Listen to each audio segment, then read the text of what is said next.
My name's Paul Dare. I'm a proud child of God and also a proud man that comes from Port Merrimura country. Now, I'm not a Mohinia man whose country I am broadcasting this from today, so we're in Mohinia country. I'm reminded today, because I am on another nation's land, how different we relate compared to the average Anglo-Saxon background or white person. And welcome to country is really important because I'm actually welcoming to another person's country, and it comes back to how an Indigenous person thinks, and Pacific Islanders are the same, and a few others are the same. So the way you think is, I relate, therefore I am. And if you think about it, so Indigenous people need community. And it's a bit like a church, actually. Church needs community as well. And that church is kind of more like a microcosm of what it means to be an Indigenous community, where everyone looks after each other, where everybody takes care of each other. And then you put that against the white philosophy, I think, therefore I am, and that's a very individual way of looking at life. I think, therefore I am. And it comes down to, you view life as, the philosopher in the 15th century who came up with that, he was wondering, did he exist? Am I actually here? And he came to the conclusion, I think, therefore I am. And that's sort of the white mantra have been ever since then.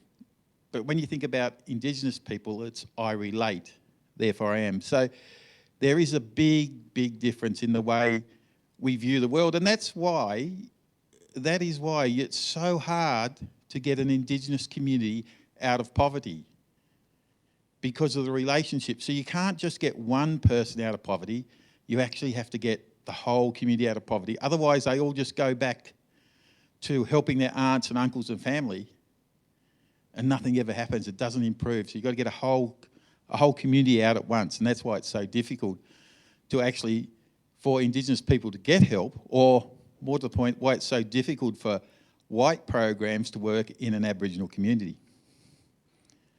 So this morning, I was thinking about this morning, and I had a run through this week with Anne and Dan and Laurie, and it was really amazing. It's the first time I've been here for a while, and I was really nervous, and I made a real hash of the run through, so I hope today goes better than that. But I was reminded of something, and it was Joshua 1:5, which I've got here. Joshua 1:5 says, "No one will be able to stand against you all the days of your life. As I was with Moses, so I will be with you. I will never leave you nor forsake you." And if you think about that, that's such a wonderful, comforting verse, isn't it? I will never leave you or forsake you. And for me, it gives me great comfort. It allows me to have a simple faith. The more I know about God, the more simple my faith is. And it comes back to, I firmly believe God's got this. God's got my life under control. Well, kind of under control. God has a perfect plan for me. I don't always listen, let's put it that way. So, but God has got it. And you can't go against God's timing in your life. No matter how hard you try, if you look back on life, you think of the things where God's told you to do something, you've gone the other way. It didn't work out, and you go back to God's plan all the time. So God's got it. And I was actually thinking about my life, and there's some things that have happened in my life which make my faith even simpler, if that's possible. So a few things that have happened, and this isn't all of them, which is unfortunate, really.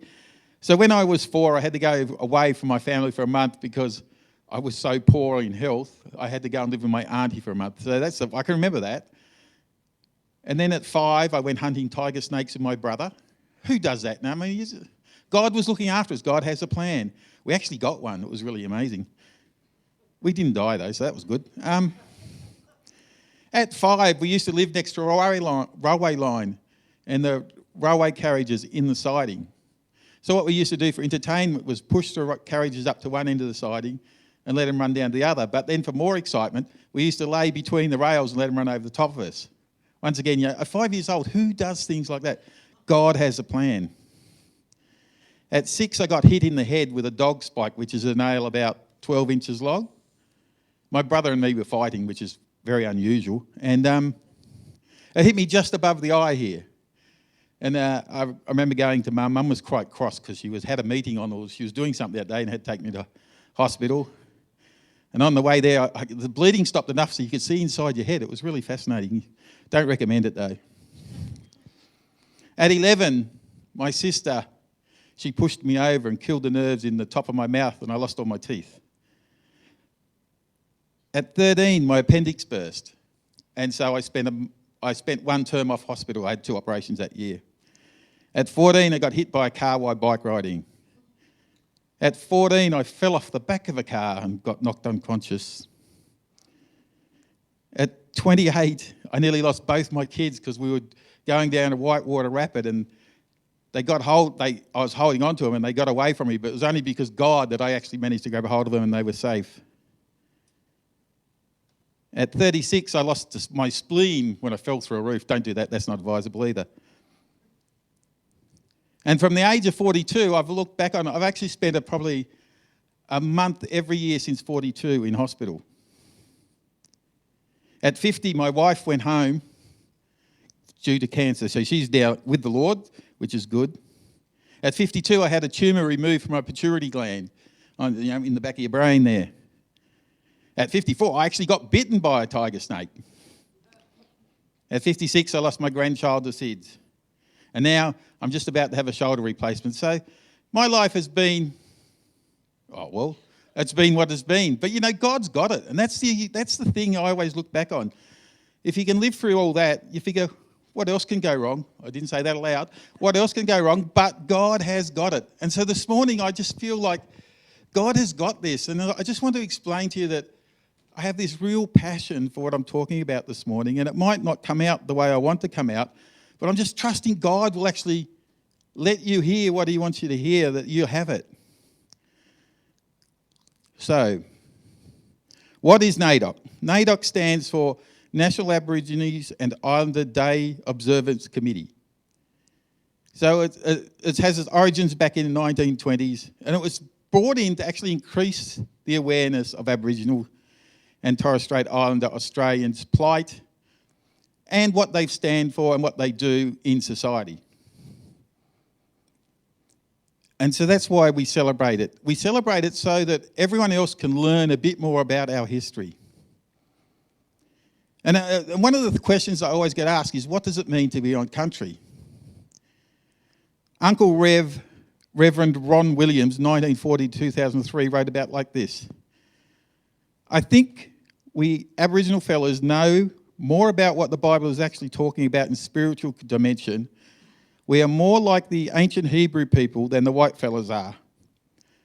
Another thing is God was already here before the white fellas came. We heard the Creator speaking to us.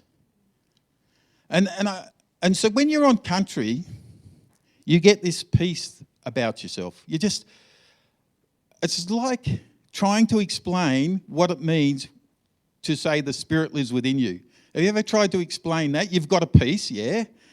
You've got, you just feel peaceful. You just feel like everything's going to be okay. That's what it's like with the Holy Spirit living in you. But you actually try and explain that to somebody who doesn't know, and the words, you just really, really struggle with the words. And it's the same as being on country. You just feel this peace. You feel like everything's going to be okay. You feel like you're just rooted in the ground, and it's just a feeling like that. But I can't explain it to you, but it's similar to trying explaining the peace that you feel with the Holy Spirit. So we're talking this morning about Matthew 25, the sheep and the goats, which is talking about when someone who is less than you came knocking at your door, what did you do? And you might say, well, Aboriginal people aren't the least. They've got everything we've got. They should know. But there's a few things I want you to think about this morning. All right, I want you to turn to someone next to you and tell them whether you knew your grandfather. So did you know your grandfather? Just talk to somebody next to you and say, yes, I knew a grandfather, or I know someone who knew your grandfather. All right. Now, turn to the person next to you and tell them whether you knew your great-grandfather or great-grandmother or great-grandparents. Now, for us who are a little bit older, maybe not, but my children's, well, I'm a grandparent now, so my grandchildren actually know their great-grandfather. So it's happened to these as we get older. So my dad's great-grandfather, right? My dad's great-grandfather. He was alive during the Black Wars as a child, baby, in 1830. So you think about when we talk about how does this affect you, if you can remember a great-grandfather, it's only one generation behind that actually lived during the Black Wars, which actually lived in the 1820s. So the effect isn't like it's eons ago or, it was before my time.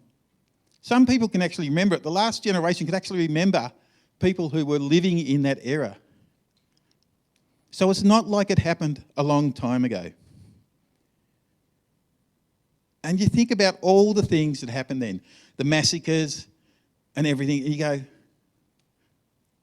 it's not, and no one's blaming the people today for that, but that history affects how you view life, whether you want to admit it or not. But here's the next one. Who here has heard of Albert Namatjira? Right, he was born in 1902, died in 1959, which isn't that long ago, is it? So he grew up in a missionary place, Hermansburg, which is just outside Alice Springs. And he was actually awarded Australian citizenship before the referendum of 1967, in 1957. So here's a guy that's family's been living for generations, shall we say, on country. Suddenly in 1957, after he was famous, he said, all right, you can be considered an Australian. So that isn't that long ago, is it? 1957. So in 1957, he went then to the pub to buy his family some beer. Whether you like buying beer or not, that's not the point of the story. But he actually went to jail because his family wasn't recognised as Australian citizens at that time. That is only 70 years ago. He went to jail and he actually died shortly after. Not only that, one of the greatest landscape painters in Australia's history wasn't allowed to buy a house in Alice Springs because he was black. He had all this money. He met the Queen and he still wasn't allowed to buy a house. And so when you talk about history, it's not that long ago. Now, the next one is, who here is over 50 or knows somebody over 50? Right. Maybe one or two of us. Did you know in 1971, Cherbourg in Queensland. So Cherbourg in Queensland is about 2 hours northwest of Brisbane. In 1971, Indigenous people were still being removed to that community. In that community, they had a white side of the community and a black side of the community. In that community, the white side used to turn the power off at night of the black side. And then they'd turn it back on in the morning. In that community, all the boys and girls were put in dormitories. In that community, they had to line up and get rations each day. And that's only 50 years ago. So when we talk about why are we talking about NAIDOC Week and why are we talking about The Voice and why are we talking about all those things, it's because it's recent history. So in 1971, they still had segregated living, their lives were controlled. So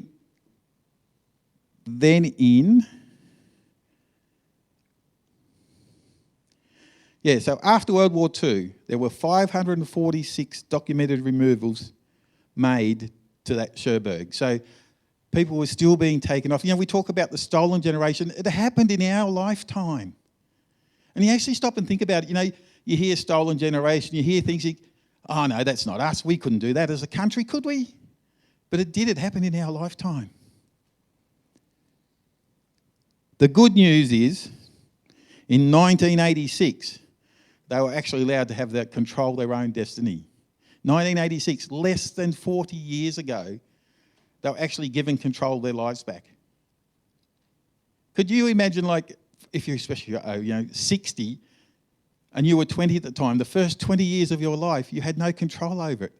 And then suddenly they were not only given control, the government just pulled out. So you'd been controlled in your life for 20 years, and then all of a sudden, everyone left, and you're just left sitting there going, well, what do I do now? And so it's taken another 40 years to even look like having some semblance of order and control back at that place. I went there for a mission trip a while ago, and during that time, there was two things that stood out to me that shows you how different life can be. The first one is they used to bring in portable housing because the houses used to get burnt if they weren't finished. So they had to bring in portable housing. You go, well, they're burning their own houses. Why are they doing that? Once again, it's because they've just come out of total control into relative freedom, and it's just this whole, how do we adjust? And the other thing I did notice was there was a funeral there when we were there, and there were 8 divvy vans turned up with prisoners. There were police dogs and police everywhere because of the incarceration rate of Indigenous people in Australia. It was like watching a prison scene. It was just, they had dogs on the hill looking for runners in case they tried to escape. And it actually made me stop and think, what are we doing as a society to help these people? So the prison population in Australia as of the 30th of June last year, 32% of all prisoners were Indigenous, but there's only 3.2% of the population that are Indigenous, total population. So they represent nearly a third of prisoners for 3% of the population. There has to be something wrong with the system. There has to be. And we've had closing the gap and all those things, but there's still something wrong with the system. In Tasmania, it's not quite so bad. 23% of all prisoners are Indigenous, which represent 5% of the population. And you think, why is that so? And it's because in the past, we've tried cultural assimilation, and the cultural assimilation is you'll do it our way or it's not happening. Life expectancy today is still 8 years less on average for an Indigenous person as compared to a non-Indigenous person. So you look back and you go, why is this happening? What's caused this? Why are we at this point in time? And the good thing is we can actually talk about it now. We can talk about it, but the question is, if these are the least of these, in where we read the sheep and the goats, if these are the least of these people, what are we going to do about it? But just to let you know that it's not all doom and gloom. There were some bright lights in our history. David Gibson, whose son was William Gibson, the founder of the Baptist Church in Tasmania, he actually he realised there was an issue. And what he used to do was, this was during the war, the cultural wars, what he used to do was, he used to actually kill and slaughter a sheep and a bullock occasionally and leave it hanging up so the Indigenous people could come and get that rather than kill his flock. So he actually sacrificed a little bit to gain a lot. And he was one of the few people that actually improved relationships. And then there was the Reverend James Blakey, the second pastor of Hobart Baptist. He was acutely aware of what was happening. He was acutely aware of what was happening with Western Australian Aborigines at this particular point in time. And he actually went out and he wrote letters. You know, and it mightn't sound much, but he wrote letters and he supported the people who were actually on the front lines. So there were people with heart back then that knew what was happening was wrong.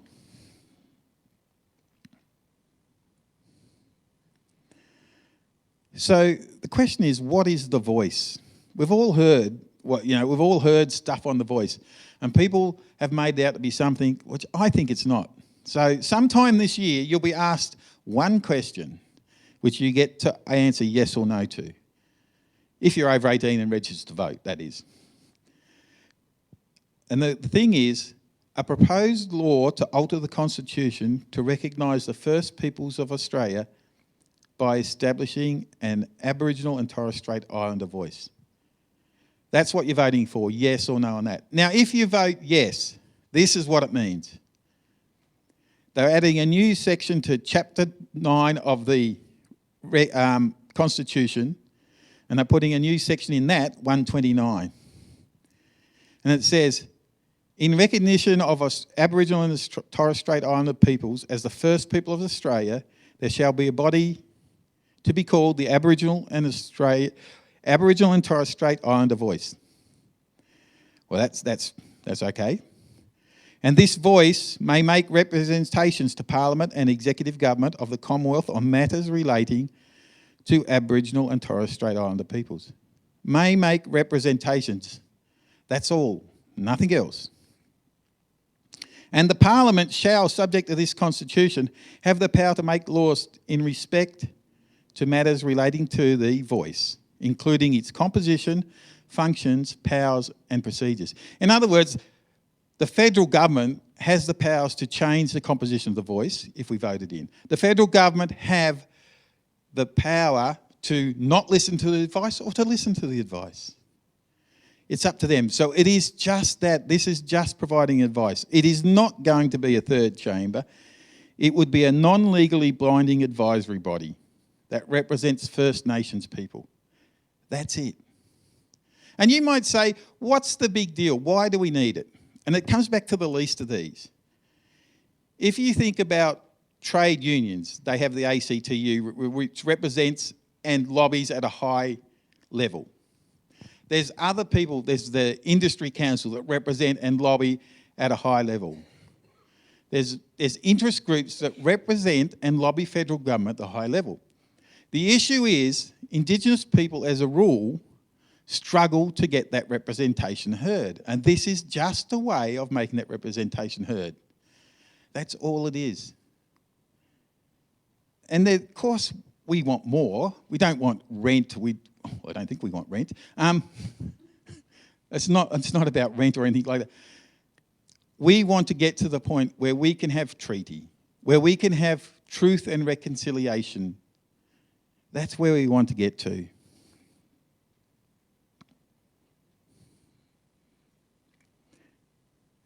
So, truth and reconciliation. How many people know about the massacres of Aboriginals in Tasmania now? How many people know there was 27 or 28 massacres recorded? Like, who's been to Buckland? Has anyone been to Buckland lately? There was a massacre there. Who knew that? There was a massacre between Levendale and Oatlands. Who knew that? There's, Dismal Cliffs, I think, if I've got the name right.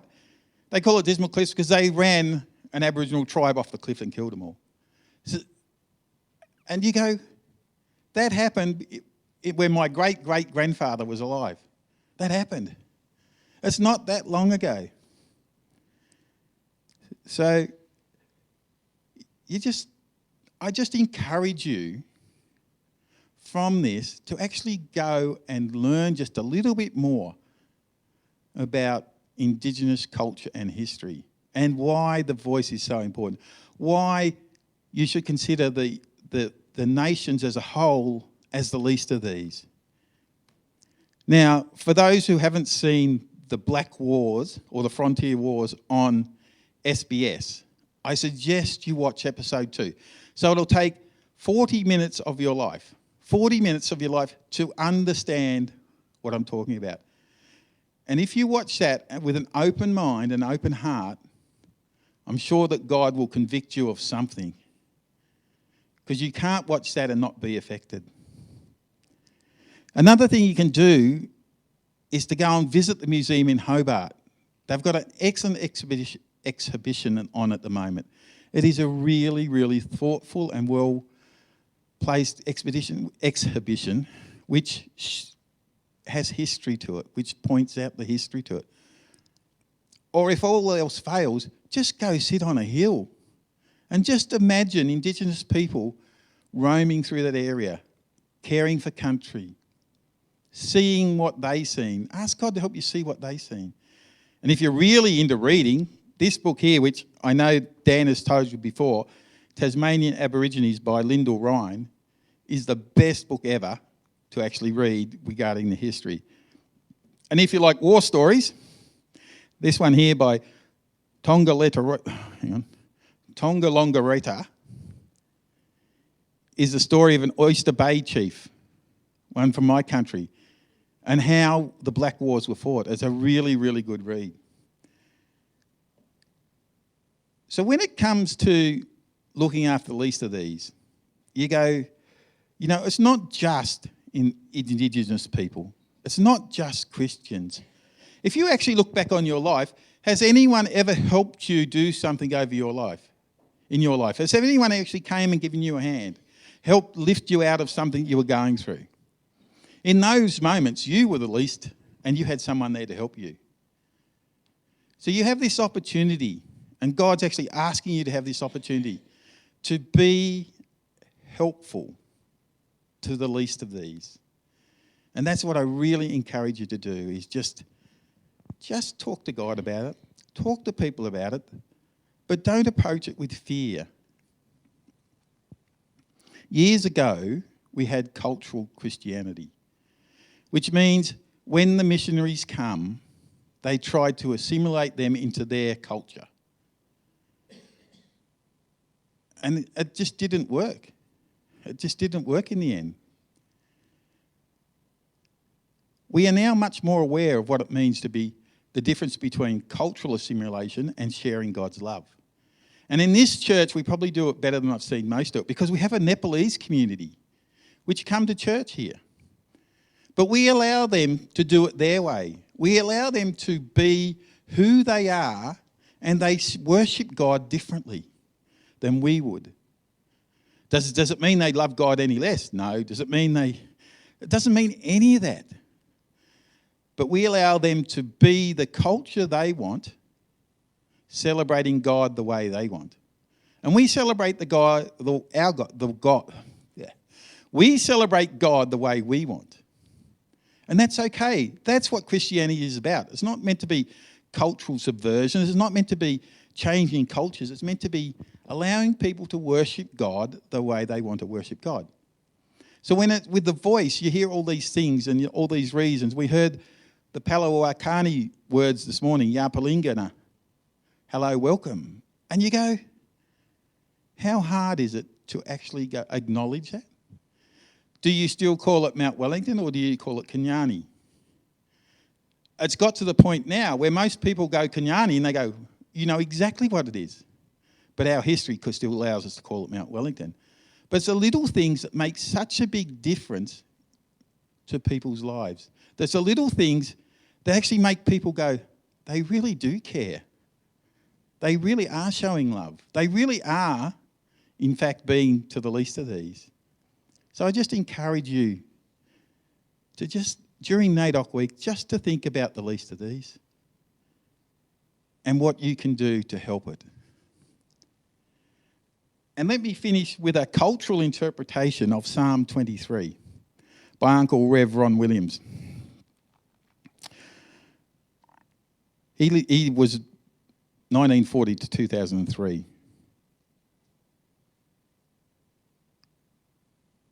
And this relates to his interpretation of Christianity. He loved God, now no doubt about it. And in here you'll hear the words Father Emu. And Father Emu is how their Dreamtime story of creation started. So it's not meant to be there to take offence or to compare. It's just their interpretation of it. So this is Psalm 23. See if you can hear the words of the way we read it. Father Emu. My big fella boss up in the sky is like Father Emu. He will always look after me and take me to green grass and lead me to where water holes are full and fresh all the time. He leads me away from the thick scrub and helps me keep safe from the hunters, the dingoes and the eagles. At night time when I'm very lonely and sad, I will not be afraid, for my Father covers me with his feathers like a father emu. His spear and his shield will always protect me. My big fella boss always gives me good feed in the middle of my enemies. In hot times, he makes me sit down in cool shade and rest. He gives me plenty of love and care all of my life through. Then I will live with my big fella boss like a father emu that cares for his chicks in good country, full of peace and safety, forevermore and evermore. Now, that is spoken and interpretation from an Indigenous pastor. And you go, wow, that is really powerful. But you can also take offence to it because of the words. So it's your choice. Do we do the cultural Christianity thing, or do we do the Christian thing and accept that people worship God differently, but it's the same God and they have the same love? And God loves them just the same. So when it comes to the voice, when it comes to First Nations people, I just pray that you will be there standing alongside, helping them out as the least of these. Thank you.